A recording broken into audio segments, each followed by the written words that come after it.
तो where values हैं वो कैसे हो जाएंगे, थोड़े से छोटे हो जाएंगे। तो 12 + 6 18 आता है दोस्तों, तो मैं 10 बाहर नहीं ले सकता। सपोज ये आपका क्वेश्चन पेपर है, आप आंसर शीट में चीजों को कॉपी कर रहे हैं। दोस्तों गिरी ट्यूटोरियल के इस प्लेटफॉर्म पे आपका बहुत बहुत स्वागत है। आज हम डिटरमिनेंट और मैट्रिसेस का एक्सरसाइज नंबर 4.2 का सेकंड पार्ट ले रहे हैं। ऑलरेडी मैंने इसके ऊपर फर्स्ट पार्ट आपको बना के दे दिया है, जिसके अंदर आज हम क्वेश्चन नंबर 4 से लेके क्वेश्चन नंबर 6 कवर करने वाले हैं। दोस्तों अगर आपको ये पार्ट देखना है तो इसके पहले आप मेरा प्रॉपर्टी वाला पार्ट याद से आप देख लेना, अदरवाइज आपको प्रॉब्लम होगा। अब देखो यहाँ पे क्या लिखा है, solve the following question. Question number 5 है, मतलब हमें क्या करना है, इस क्वेश्चन को क्या करना है दोस्तों, सॉल्व करना है। वन बाय वन हम देखते हैं किस तरह से सॉल्व करना है। सबसे पहले ये जो वैल्यूज हैं सभी को मैं यहाँ पे लिख ले रहा हूँ डिटरमिनेंट फॉर्म में। यहाँ पे क्या है x+2, यहाँ पे क्या है x+6, यहाँ पे क्या है x-1, x+6, x-1, x+2, x-1, x+2 और x+6 सभी वैल्यूज को दोस्तों हमने लिख दिया। एक बार हम चेक कर ले रहे हैं कि ये जो वैल्यूज हमने लिखा है वो परफेक्ट है कि नहीं है। देखो x+2, x+6, x-1, x+6, x-1, x+2, x-1, x+2, x+6 perfect. Solve the following questions, equations. हमें क्या करना है, इस इक्वेशन को क्या करना है दोस्तों, सॉल्व करना है। देखते हैं कि किस तरह से हमें इसे सॉल्व करना है वन बाय वन। देखो यहाँ पे अभी क्वेश्चन है आपके सामने, तो सबसे पहले अगर आपको इसे सॉल्व करना है तो हमें डिटरमिनेंट फॉर्म से ही सॉल्व करना होगा। पर डिटरमिनेंट फॉर्म से सॉल्व करते टाइम हमें क्या ध्यान रखना है, एटलीस्ट हमें क्या करना चाहिए, कोई भी दो वैल्यूज को गायब कर देना चाहिए। देखो यहाँ पे x है, अगर मुझे इसमें से x गायब करना है तो इसको इसमें से क्या कर देना, माइनस कर देना है। और अगर सपोज मुझे इसमें से भी x गायब करना है तो इसको इसमें से माइनस कर दो। तो इस तरह से मैं यहाँ पे क्या कर रहा हूँ, देखो मैं क्या कर रहा हूँ, R2 को चेंज कर रहा हूँ, मतलब R2 को मैं क्या कर रहा हूँ, माइनस कर रहा हूँ किसमें से, R1 से। सेम एट अ टाइम मैं क्या करूंगा, R3 को भी चेंज करूंगा और R3 को भी क्या करूंगा दोस्तों, R1 से क्या करूंगा, माइनस। और उससे क्या होगा, जो मेरा इक्वेशन है डिटरमिनेंट के अंदर, मतलब जो मेरे वैल्यूज हैं वो कैसे हो जाएंगे, थोड़े से छोटे हो जाएंगे, जिससे मुझे सम सॉल्व करने में और इजी हो जाएगा। अब दोस्तों यहाँ पे देखो, अब यहाँ पे अगर आप ध्यान से देखोगे, अब देखो यहाँ पे सबसे पहले चेंज कौन नहीं होगा। मैं हमेशा आपको बोलता हूँ कभी भी लिखते टाइम वैल्यूज जो चेंज नहीं होगा उसको आपको सही लिखना है। चेंज कौन सा नहीं होगा, R1 मतलब यहाँ पे क्या आएगा, x+2, x+6 and x-1, R1। ये वैल्यूज क्या नहीं होंगे, चेंज नहीं होंगे। अब दोस्तों कौन सा वैल्यूज चेंज होगा, रिमेनिंग जो वैल्यूज है वो सब क्या होंगे, चेंज होंगे। मतलब यहाँ पे जो बचे हुए वैल्यूज हैं वो चेंज होने वाले। मतलब अब देखो आपको R2 - R1 करना है। R2 ये देखो यहाँ पे ये रो, इसे हम सेकेंड रो बोलते हैं और इसको फर्स्ट रो, तो इसमें से इसको माइनस करना है। तो यहाँ पे देखो R2 का हमने वैल्यू रख दिया, माइनस R1 का वैल्यू रखा। R1 का वैल्यू क्या है, x+2 और ये ब्रैकेट में आएगा क्योंकि यहाँ माइनस है, तो x+6 minus x-2, x cancel और 6 - 2 विच इज इक्वल टू 4। तो इसी तरह से आपको बाकी ये सभी वैल्यूज को करना है, इसमें से इसको माइनस करना है। मतलब यहाँ पे आप क्या करोगे, x-1 माइनस x+6 से तो ये क्या डायरेक्ट -6 हो जाएगा, x कैंसल, -1 -6 -7। ऐसे आप फास्ट कर सकते हो। अब देखो दोस्तों इसमें से इसको करना है, तो देखो x-1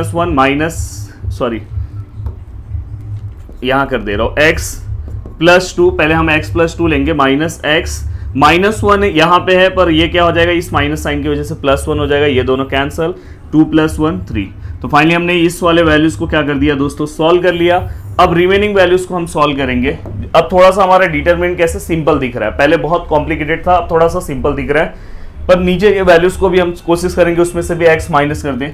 अब देखो यहाँ पे x-1 है, माइनस x+2 है तो ये -2 हो जाएगा, x कैंसिल हो गया, -1 -2 -3। देन x+2 है, माइनस x -6, ये दोनों कैंसिल हो गए। यहाँ पे फाइनली आंसर कितना आएगा, -4। देन यहाँ पे क्या है, x+6 है, माइनस x, देखो इसमें से इसको माइनस कर रहा हूँ, -1 है तो मतलब ये +1 आ जाएगा। और दोस्तों ये देखो ये कैंसिल हो गया और फाइनली यहाँ पे आंसर कितना है, 7। तो यहाँ पे हमने सभी वैल्यूज को क्या कर दिया, सॉल्व कर लिया। एक बार हम रीचेक कर ले रहे हैं कि हम परफेक्ट ले रहे हैं कि नहीं। देखो 6 -2 ऐसे भी आप कर सकते हो, -1 -6 -7 2 -1 मतलब 2 + 3 3। देन इसके बाद यहाँ पे -1 -2, तो दोस्तों यहाँ पे -1 माइनस +2 है तो मतलब -1 -2, तो -1 -2 कितना हो जाएगा, -3। देन इसके बाद यहाँ पे 2 -6 कितना हो जाएगा दोस्तों, 2 अगर मैं -6 करूँ तो -4, 6 -1 तो 6 -1 कितना हो जाएगा दोस्तों, +7। तो मैंने परफेक्ट किया है। अब दोस्तों ये होने के बाद अब हमें क्या करना चाहिए, प्लीज अच्छे से, प्यार से, बहुत अच्छे से, ध्यान से आपको समझना है। अब देखो यहाँ पे अगर आप समझने की कोशिश करोगे तो अब आप डायरेक्ट सॉल्व कर सकते हो, क्योंकि अब वैल्यूज मिल गए और थोड़ा बहुत एक्स के वैल्यूज है। फाइनली हमें क्या करना है, इक्वेशन को सॉल्व करना है। अब देखो यहाँ पे दोस्तों x+2 है। अब मैं ये ले रहा हूँ तो ये दोनों का मल्टीप्लीकेशन करूंगा, मतलब वही माइनर सॉल्व कर रहा हूँ। 7 7 49 माइनस एंड 4 3 12 माइनस 12 है, पर बीच में एक और माइनस आएगा। देखो ये प्लस माइनस -12, तो मैं डायरेक्टली इसे +12 लिख दे रहा हूँ। तो देखो यहाँ पे मैं डायरेक्ट +12 ले रहा हूँ। अब दूसरा नंबर जब भी हम लेते हैं तो माइनस साइन लेते हैं, तो यहाँ पे x+6। अब यहाँ पे हम क्या कर रहे हैं, देखो ये और ये कैंसिल होगा तो इसका मल्टीप्लिकेशन होगा। अगर आपने मेरे पहले के लेक्चर्स को देखे होंगे, 3 3 9 पर -9 आ रहा है, क्योंकि यहाँ माइनस साइन है तो प्लस यहाँ पे कर लो। अब फाइनली दोस्तों लास्ट वाला वैल्यू लेते टाइम जो साइन है वही हम लेते हैं, तो वहाँ प्लस साइन है इसलिए हमने प्लस लिया है। बस यहाँ पे आप एक्स्ट्रा माइनस लेते हो, तो 4 4 16। प्रॉब्लम यह है कि यहाँ पे माइनस साइन है तो -16 बीच का माइनस, एंड 7 3 21 होगा, और 21 माइनस माइनस प्लस, तो यहाँ माइनस माइनस प्लस हो जाए तो ये बीच का माइनस ऐसे ही रहेगा। और finally which is equal to I think 0 है।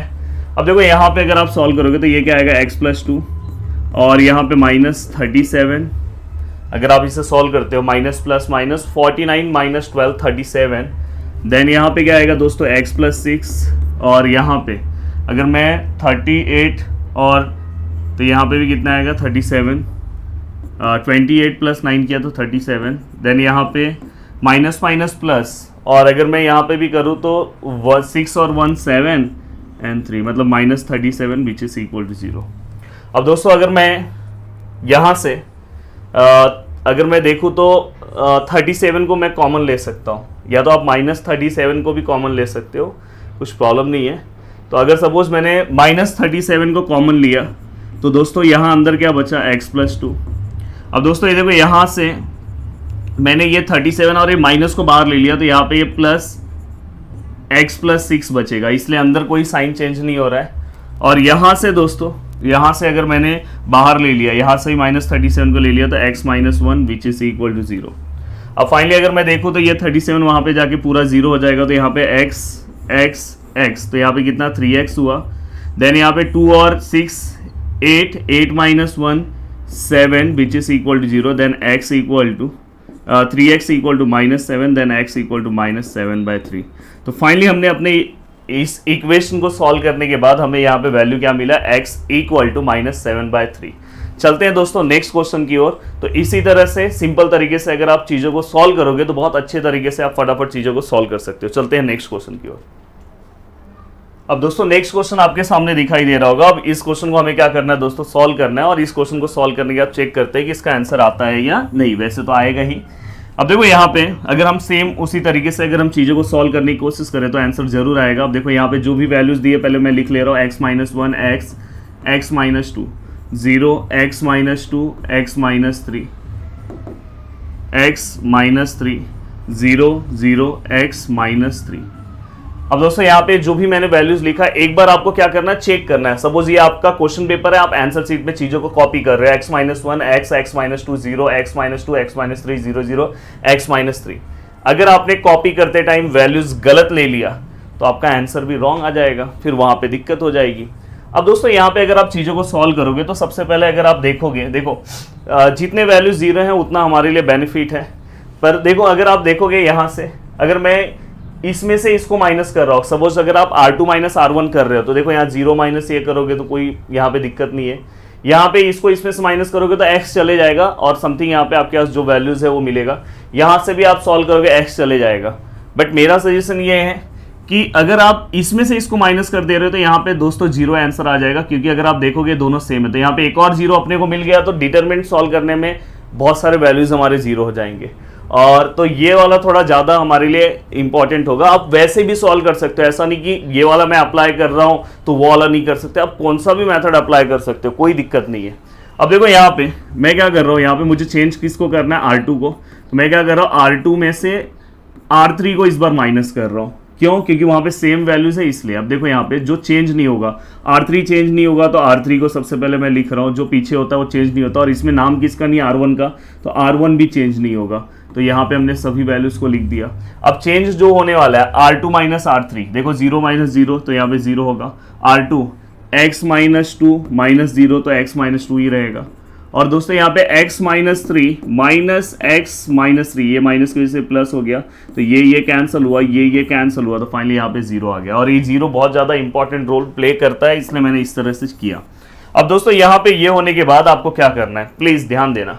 अब दोस्तों यहाँ पे देखो x माइनस 1 है। अब मैं क्या करूँगा, ये दोनों को मल्टीप्लाई करूँगा। अब देखो ये दोनों को जब मैं मल्टीप्लाई करूँगा, देखो तो यहाँ पे x माइनस 2 x माइनस 3 दोनों को मल्टीप्लाई किया, एंड माइनस ये दोनों से मल्टीप्लिकेशन से यहाँ से क्या हो गया 0। अब दोस्तों इसके बाद जब मैं दूसरा टर्म लूँगा तो मैंने x लिया। अब x लेने के बाद आपको पता है कि मैं इसको मल्टीप्लाई करूँगा, तो देखो यहाँ पे 0 हो गया। एंड दोस्तों देखो यहाँ पे ये भी क्या हो गया, 0 हो गया। एंड देन इसके बाद मैं लास्ट वाला वैल्यू लूँगा x माइनस 2, और मैं क्या करूँगा, ये दोनों को मल्टीप्लाई करूँगा, देखो ये 0। एंड देन इसके बाद यहाँ से भी आंसर कितना है 0, and which is equal to 0। क्या बात है। अब मैं अगर इसे सॉल्व करने की कोशिश करूँ तो x माइनस 1, ये अंदर का आप सॉल्व कर सकते हो, x into x x square, x into 3 minus 3x, 2 into x minus 2x, and 2 into 3 6 minus minus plus. तो ओवरऑल हमने इसे सॉल्व कर दिया। अब ये तो 0 सॉल्व नहीं होगा, minus x into 0 and plus x minus 2 into 0 which is equal to 0। अब दोस्तों अगर मैं देखूं तो ये x माइनस 1 और यहाँ पे ये x square minus 5x plus 6, और बाकी ये पूरा 0 हो जाएगा, ये पूरा भी 0 हो जाएगा, तो मैं इक्वल टू 0 ही लिख रहा हूँ।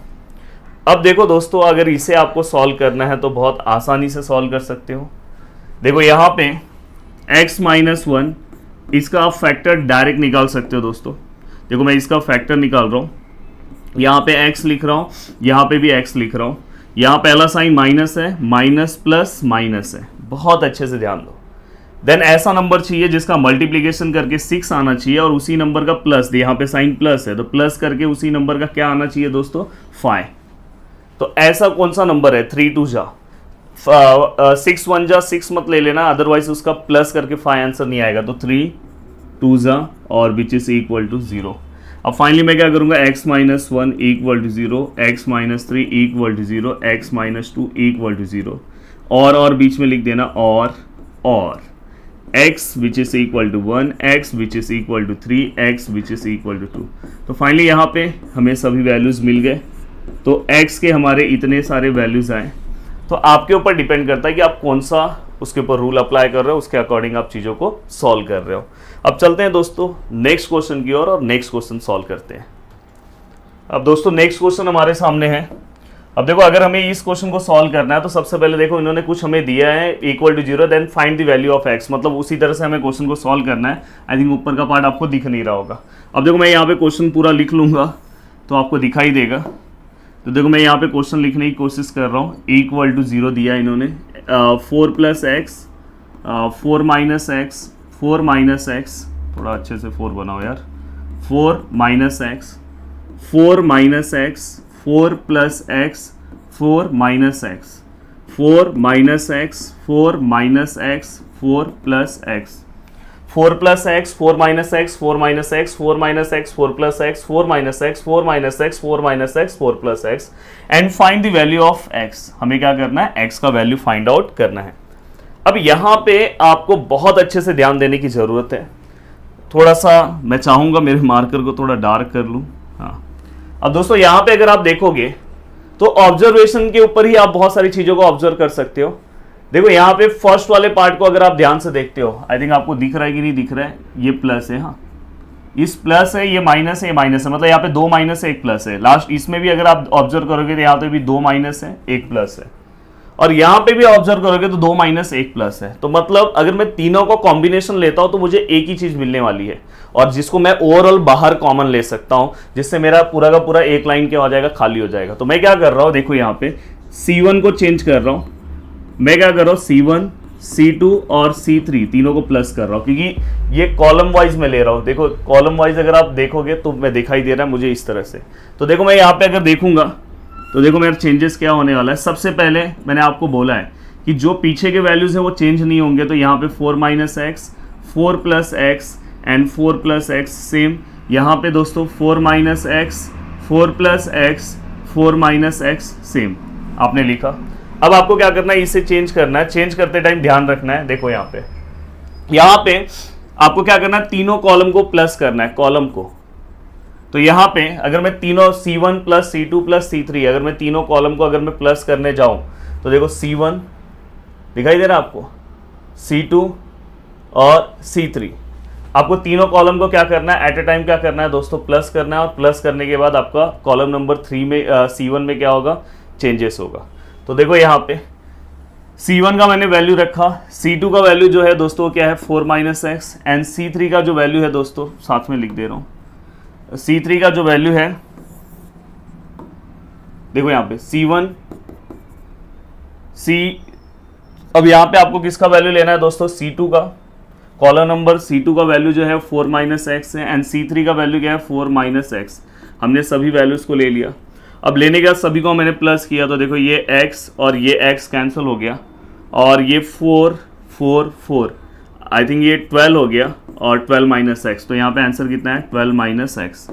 सेम ऐसे ही अब आप क्या करोगे, फिर से C1 और फिर से C2 और फिर से C3, उसके अकॉर्डिंग अगर आप वैल्यू लोगे तो दोस्तों यहाँ पे अब देखो फिर से मैं C1, अब ये वाला वैल्यू ले रहा हूँ C1 का, और सेम C2 का वैल्यू और सेम C3 का वैल्यू। अगर मैं तीनों को प्लस किया, प्लस करने के बाद देखो आपको दिखाई दे रहा है ये x x कैंसिल हो जा रहा है, और यहाँ पे 4 4 4 12 माइनस एक्स मिल रहा है। सेम आप अगर लास्ट वाले कॉलम के सभी वैल्यूज़ को अगर ऐड करते हो, सेम आपके पास वैसा यहाँ पे वैल्यू दिखाई देगा। यहाँ पे क्या दिखाई देगा, 12 माइनस एक्स। अब ओवरऑल मुझे एक चीज़ तो समझ में आई कि मैं अब क्या कर सकता हूँ, 12 माइनस एक्स को कॉलम नंबर फर्स्ट से कॉमन ले सकता हूँ। तो मैं यहाँ पे लिखूंगा take 12 minus x common from, कहाँ से कॉमन लेना है दोस्तों, C1 से। अगर मैं इसको C1 से कॉमन ले रहा हूँ, ध्यान दो यहाँ पे, अगर मैं इसे C1 से दोस्तों कॉमन ले रहा हूँ, प्लीज़ अच्छे से ध्यान देना है। देखो 12 माइनस एक्स को हमने कॉमन ले लिया, तो यहाँ पे कुछ नहीं है तो 1 1 1। जब हम कॉमन ले रहे हैं कुछ नहीं तो 1 1 1।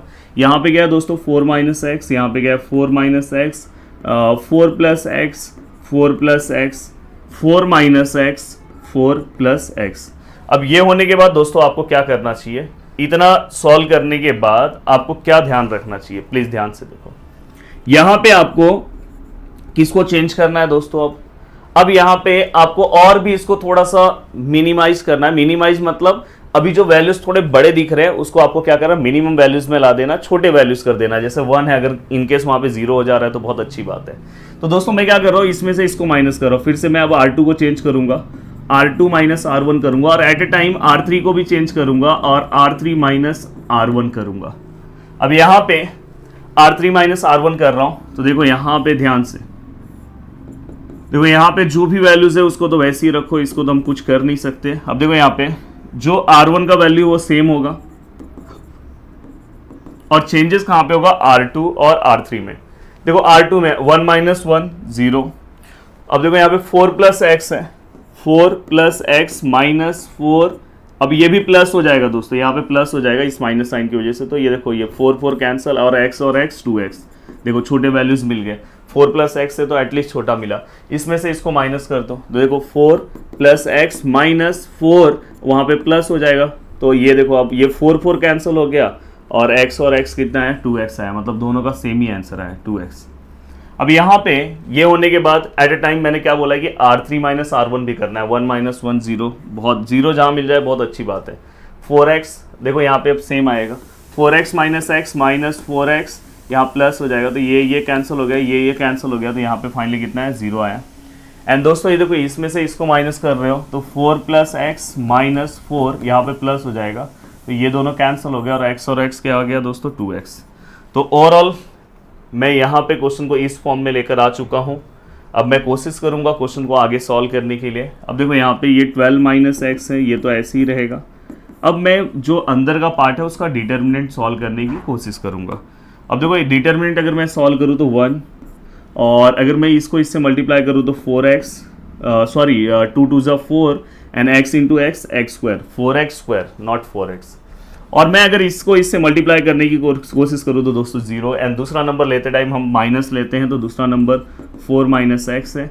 अब ये जब आप लोगे तो इसका मल्टीप्लिकेशन 0 एंड इसका मल्टीप्लिकेशन 0, क्या बात है। और तीसरा नंबर क्या है 4 माइनस एक्स। जब आप ये नंबर ले रहे हो तो देखो ये इंटू ये 0 और ये इंटू ये 0, तो ओवरऑल हमें एक चीज़ तो समझ में आ रहा है, देखो ये 12 माइनस एक्स है।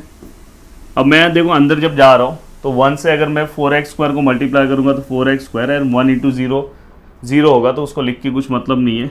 और यहाँ पे अगर मैं सॉल्व करूँ देखो 4 माइनस एक्स 0 इंटू 0, तो बीच में क्या मल्टीप्लाई, तो ये 0 होगा और 0 को अगर मैं मल्टीप्लाई करूँगा तो आंसर 0 ही आएगा। यहाँ पे भी सेम मल्टीप्लाई करूँगा तो आंसर 0 आएगा, which is equal to 0। Then यहाँ पे 12 माइनस एक्स, यहाँ पे 4x² इक्वल टू 0। अब मुझे क्या करना है, ओवरऑल इसे सॉल्व करना है। अगर इसे सॉल्व करने के बाद मेरा आंसर आ जा रहा है, अब देखो यहाँ से चाहिए तो आप ये 4 को उस साइड भेज के 0 कर दो, तो यहाँ से अब x² बचा और 12 minus x which is equal to 0, then x² which is equal to 0, and दोस्तों यहाँ पे 12 minus x which is equal to 0, then x equal to, या तो चाहिए तो आपको जिनको नहीं समझ में आ रहा है 12 यहाँ पे रखो, x वहाँ पे भेज दो, तो यहाँ पे ये मिला और फाइनली रूट को वहाँ भेजोगे तो इसका आंसर फाइनली 0 ही आएगा। तो यहाँ पे हमें हमारे x के दो वैल्यूज़ मिले, एक 0 मिला और एक 12 मिला। तो अब चलते हैं दोस्तों नेक्स्ट क्वेश्चन की ओर और नेक्स्ट क्वेश्चन सॉल्व करने की कोशिश चलते हैं दोस्तों। आज के सेशन का लास्ट क्वेश्चन है, दिख तो नहीं लास्ट क्वेश्चन कहाँ गया यार, हाँ आज के सेशन का ये लास्ट क्वेश्चन है। ऑलमोस्ट हमने सभी क्वेश्चंस को सॉल्व कर लिया और ये क्वेश्चन भी हमें सॉल्व करना है और हम बहुत ही अच्छे तरीके से इस क्वेश्चन को सॉल्व करने की कोशिश करेंगे। मुझे ऐसा लग रहा है कि आपको नंबर्स नहीं दिखाई दे रहे होंगे, पर मैं यहाँ पे कोशिश करूँगा, मैं यहाँ पे कोशिश कर रहा हूँ कि क्वेश्चन को मैं फिर से लिख दूँ। तो 1 है, 3 है, 6 है, 6 है, 1 है, 4 है, 3 है, 7 है, 12 है, प्लस 4, 2 3 3 2 1 2 1 7 6। हाँ, ये पूरा हमारा क्या है दोस्तों, LHS है। तो LHS को सॉल्व करके हमारा आंसर RHS वाला आना चाहिए। अब दोस्तों यहाँ पे जो भी वैल्यू है 1 3 6 6 1 4 3 7 12, ऐसा लग रहा है मोबाइल नंबर है, प्लस 4 2 3 3 2 1 2 1 7 6। अब अगर मैं इसे सॉल्व करने की कोशिश करूं तो देखो मैं किस तरह से सॉल्व कर रहा हूं। सबसे पहले देखो मैं देख लेता हूं कि भाई यहाँ पे क्या है मैटर। यहाँ पे अगर मैं देखूं तो दोस्तों यहाँ पे मुझे 10 दिख रहा है। अब मैं यहाँ पे 10 मतलब मुझे कुछ ना कुछ तो कॉमन लेना है, मुझे कुछ ना, और सबसे पहले ये दो को सिंगल बनाना है, ये सबसे बड़ा टास्क है। ये दो को क्या करना है दोस्तों, सिंगल फॉर्म में कन्वर्ट करना है। तो देखो मैं क्या कर रहा हूँ, ये दो को सिंगल फॉर्म में कन्वर्ट करने की कोशिश करूँगा। अगर मैं यहाँ पे 4 को मल्टीप्लाई करता हूँ, 4 3 जा 12 होगा, 4 3 जा 12, और 12 में अगर मैं 6 प्लस करूँ तो मैं 10 बाहर तो ले नहीं सकता, तो 4 2 जा 8 और 2 8 और 2 10। देखो यहाँ पे एक प्रॉब्लम क्या है, ध्यान से देखना। अगर सपोज मैंने इस 4 को यहाँ मल्टीप्लाई किया, सपोज अगर मैं 4 को यहाँ मल्टीप्लाई किया, क्योंकि बड़े वैल्यूज़ यहाँ पे, तो मुझे 10 कॉमन चाहिए।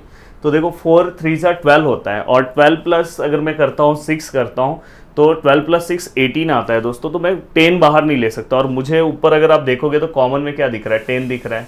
तो मेरे पास एक और ऑप्शन है कि अगर सपोज मैं यहाँ पे कर रहा हूँ 4 2 जा कितना हो रहा है 8, 4 2 जा कितना हो रहा है दोस्तों 8, और ये सब में से मैं 2 बाहर ले लूँगा और इसे मैं 2 बना सकता हूँ। फिर वो 2 बाहर लेके इसमें मल्टीप्लाई करके 8 और 2, मतलब यहाँ पे 2 है और यहाँ पे 8 है, 8 और 2 10 हो गया, 10 आ गया। सेम देखो नीचे भी हो जाएगा, 4 2 जा 8 हो जाएगा, और यहाँ पे भी 2 से मल्टीप्लाई हो जाएगा, तो ये 12 है, 12 प्लस 8 20 है। तो यहाँ से भी मैं 10 बाहर ले सकता हूँ। तो ये वाला अपने लिए लॉजिक सही बैठा।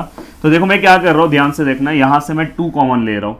2 जैसे ही मैं कॉमन लूंगा, और आपको मैंने प्रॉपर्टी ऑफ डिटर्मिनेंट पढ़ाया है कि हम किसी भी रो और किसी भी कॉलम से वैल्यू कॉमन ले सकते हैं। तो 1 6 3 3 1 7। देखो यहाँ 2 के टेबल में 6 कितने टाइम में आता है, 3, 2 के टेबल में 4 कितने टाइम में आता है, 2, 2 के टेबल में 12 कितने टाइम में आता है, 6। देन यहाँ पे दोस्तों 4, यहाँ पे क्या हो जाएगा दोस्तों, ये देखो यहाँ से 2 है, यहाँ पे 2 है, और यहाँ पे 1 है। हाँ चाहिए तो ये वैल्यूज को मैं क्या कर रहा हूँ, अंदर डायरेक्ट मल्टीप्लाई कर दे रहा हूँ फर्स्ट रो में, फर्स्ट कॉलम में, सॉरी 4 टू ज़ा यहाँ पे क्या हो जाएगा 8, 4 टू ज़ा 8 और 4 1 ज़ा 4 और यहाँ पे 3 है, 1 है, 7 है, 3 है, 2 है, 6 है। तो यहाँ पे आप लिख सकते हो, एक लाइन लिख सकते हो कि मल्टीप्लाई, यहाँ पे लिखना टेक कॉमन 2 फ्रॉम, देखो मैं यहाँ पे लिख रहा हूँ टेकिंग कॉमन 2 फ्रॉम, किस में से कॉमन लिया है, C3 में से, मैंने C3 में से लिया। और दोस्तों इसके बाद यहाँ पे आप लिख सकते हो मल्टीप्लाई 4 इन C1। तो यहाँ पे अब मैं क्या करूँ, फिर से इसको जो मैंने कॉमन लिया है, आपको पता है कि मेरे को फर्स्ट वाले में मल्टीप्लाई करना है, तो 2 1 ज़ा 2, 2 6 ज़ा 12 एंड 2 3 ज़ा 6। तो फाइनली ये मैंने कर दिया और बाकी के सभी वैल्यूज़ को हम सेम टू सेम लिख रहे हैं। यहाँ पे क्या है 8 है, 8 है, 4 है, 3 है, 1 है, 7 है, 3 है, 2 है, 6 है। अब दोस्तों ये होने के बाद हमें आगे क्या करना है, ध्यान से अच्छे से चीज़ों को समझना है। अच्छे से अगर आप देखोगे तो देखो ये जो वैल्यूज़ हैं, ये जो वैल्यूज़ है सेम है और ये जो वैल्यूज़ है ये वैल्यूज़ भी क्या है दोस्तों सेम है। तो मैं इसे क्या करूँगा 1 टाइम लिखूँगा, ये देखो मैंने इसको 1 टाइम लिखा और यहाँ के जो वैल्यूज़ हैं दोस्तों हम एक रो के वैल्यूज़ को, एक कॉलम के वैल्यूज़ को ऐड कर सकते हैं। तो 2 + 8 कितना हो गया 10 और यहाँ 12 + 8 कितना हो गया दोस्तों 20 और 6 + 4 कितना हो गया दोस्तों 10। ओवरऑल अगर मैं देखूं तो इसमें से हम 10 कॉमन ले सकते हो, तो टेकिंग कॉमन 10 फ्रॉम C1 आप ऐसा लिख सकते हो। तो 10 कॉमन जैसे ही हम लेंगे तो अंदर क्या बचेगा 1 2 1 और यहाँ पे तो जो है दोस्तों 3 1 7 और यहाँ पे क्या 3 2 6 ये बचा। अब मैं अगर अपना प्रूफ देखूं तो मेरे प्रूफ में देखो यहाँ पे मेरा आंसर क्या है 1 2 1 है। तो देखो वहाँ पे 1 2 1 है क्या, देखो हमारा 1 2 1 आया पर यहाँ पे 1 2 1 ऐसे है। मतलब मुझे समझ में आया कि मुझे अपने रो और कॉलम को क्या करना है, इंटरचेंज करना है। और मैं रो और कॉलम को इंटरचेंज करूंगा तो भी मेरा डिटरमिनेंट का वैल्यू चेंज होगा क्या, नहीं। तो मैं कर सकता हूँ, देखो फर्स्ट रो को मैं फर्स्ट कॉलम में लिख रहा हूँ, सेकेंड रो को मैं सेकेंड कॉलम में लिख रहा हूँ और थर्ड रो को भी मैं थर्ड कॉलम में लिख रहा हूँ। अब अगर आप चेक करोगे आपका आंसर तो वहाँ पे आप एक लाइन लिख देना changing the value of determinant. अब देखो यहाँ पे अगर आप देखोगे फर्स्ट रो में क्या वैल्यू 1 2 1, हमारे में है क्या 1 2 1, देखो 1 2 1। सेकेंड रो में क्या वैल्यू है दोस्तों 3 1 7, 3 1 7 है क्या अपना, देखो 3 1 7 है। थर्ड रो में क्या वैल्यू है दोस्तों 3 2 6, 3 2 6 है क्या अपना, 3 2 6 है। तो दोस्तों यहाँ पे ये हमारा प्रूफ हो गया और इसी के साथ ये क्वेश्चन अपना सॉल्व हो गया और साथ में अपना एक्सरसाइज नंबर 4.2 भी कंप्लीट हो गया। अब जल्दी ही नेक्स्ट लेक्चर में हम एक प्रैक्टिस सेट एक्सरसाइज नंबर 4.3 की ओर जाएंगे और फिर वो एक्सरसाइज नंबर 4.3 भी कवर करेंगे। वीडियो को देखने के लिए दिल से थैंक यू सो मच दोस्तों, मिलते हैं नेक्स्ट लेक्चर में। जय हिंद दोस्तों।